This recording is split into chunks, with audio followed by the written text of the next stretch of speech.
even if we're talking about fashion, about plastic surgery, our culture got some kind of a distortion that the more artificial something is, the more we like it.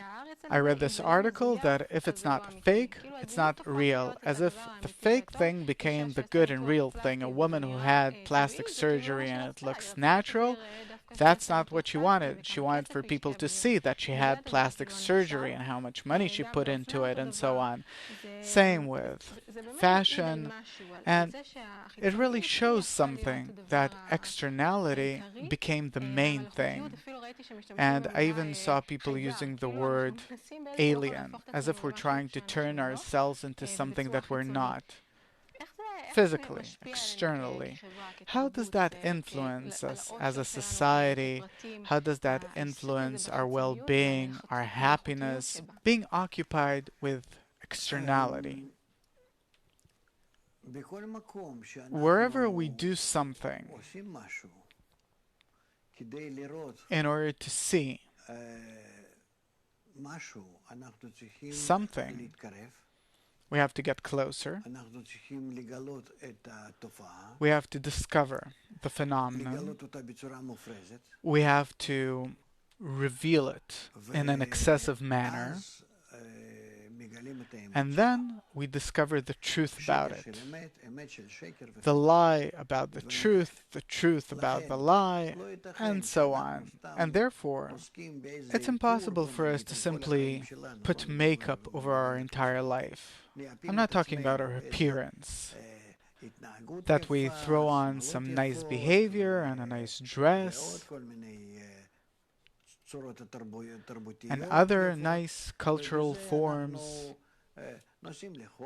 and we go on vacation and everything's fine and so on, and that as a result we'll feel the lie. No, everything's fine. To begin with, we ourselves are liars. To begin with, what's good for me, I say that that's good, and what's bad for me, I say it's a lie. I confuse truth and false with good and bad, with what makes me feel good or bad. And therefore, a person, he's constantly bribed. Suppose I eat something and I say, "Ah, that's really good." Then I'm told, "But you know how many bad ingredients there are in there?" It's good. It's hard for me to exchange the word good for something else. I need the recognition of evil, of that good, for it to become revealed to me, and then instead of good, I say about that food, suppose, that it's bad. And it takes time, like with smoking, like with different other habits of ours. To this day, we're still immersed in many of them. And therefore, it's all about how do we define what's truth, what's a lie, and what's bitter, and what's sweet. There is always a struggle between them. And here we have to work with public opinion. Public opinion can help me say that the truth is good, even though that it's bitter. And to say about the lie that it's bad, even though that it's sweet. And it's not simple. I myself can't exchange them. From what we see today, from the lie that's emerging in all realms of life, it won't help us change and invert into something good. That's impossible. Why? Because we can't be stronger than our own nature, which is the will to enjoy. And therefore, whatever I enjoy, I'll always say that that's the truth. And not only me, but everyone else too. All the people, including little children and the elderly. But what do I need then? I need a special kind of education. I need the revelation of truth in a way that I'll see that it's a lie, that I'll see that it's bitter, that what I call truth, it actually gives me problems and troubles. And this is something that we can unveil only with the help of education, only by gradually explaining to people and bring them to workshops for them to connect with each other and start revealing this to each other and so on. And this is the entire and complete system of education. This is the next phase of humanity, where humanity gets rid of the need to work in the masses. And instead of that, machines will do this work and will provide both food and clothing and all the other basic needs that we need, bit by bit. And especially humanity will become engaged with the next level of its existence, meaning how to bring itself to a level of bestowal, giving, connection, love. And this is how people will determine what the true, real truth is. Where even though that the truth is against our ego, it will be felt as something sweet. What does it symbolize that what's beautiful in our eyes today is what's artificial? Because we live in a society that supports it.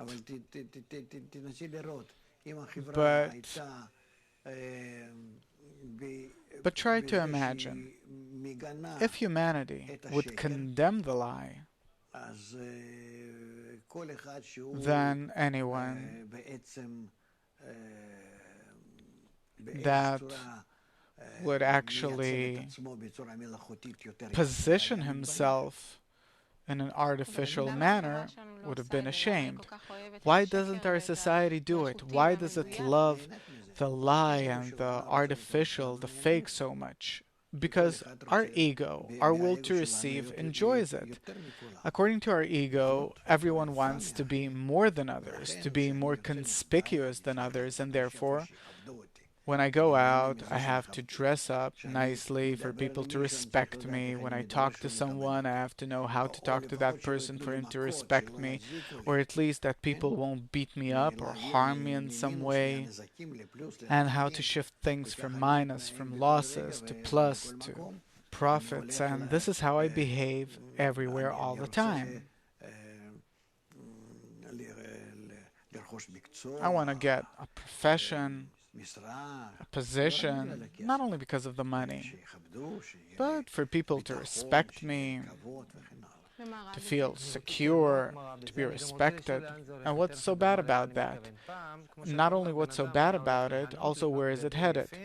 For example, in the past, a person used to go buy nice clothes, wear the cutting edge of fashion for people to respect him. Great, I go wherever I go, I buy different status symbols in order to be appreciated. And that's fine, I think that that's how it always was. But today, we went far beyond that. Today, it's not that I buy something to wear or a car to drive in. Today, I change my body to meet standards. For example, my son was involved in an accident. He was standing at the bus stop, and the bus ran over his foot, and the doctors, they managed to save two of his fingers, and they had to amputate the pinky. A year or two ago, I read this article that in the United States, there's a new trend where teenage girls pay money to amputate their pinky in order for the foot to fit into some new design shoe that doesn't have place for a fifth finger. And I'm asking myself, how crazy can things get? What's going on with us? Do these things have any limits? No. We see it that that's how it always was. That for the sake of beauty, meaning to look good in the eyes of others, to get more money, respect, power, a person invests everything he has, including his life. What do you mean? Obviously. All in all, what are we living for? In order to feel ourselves good at each given moment. What is good is determined by the environment. Besides nature, that this is how I was born and I'm drawn to different things naturally, the rest is determined by the environment. This is what our life is.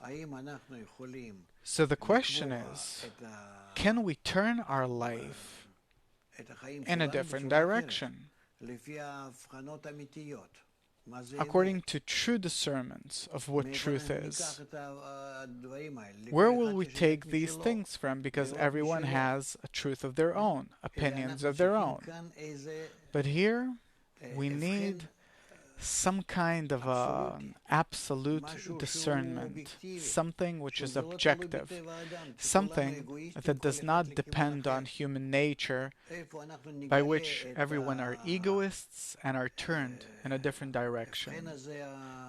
Where will we discover this mutual discernment, which is mutual for all of us and that is above all of us, and for us to really be able to accept it as the, how to put this, something that could be a measurement for everyone?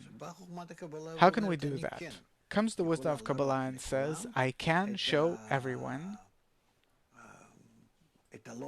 the measure, the standard, which is love. Love. We're bestowing to each other above one's own nature for the benefit of the other in accordance with what the other understands as what's good for him. That's called love. And if we'll do that towards each other, we reach the truth.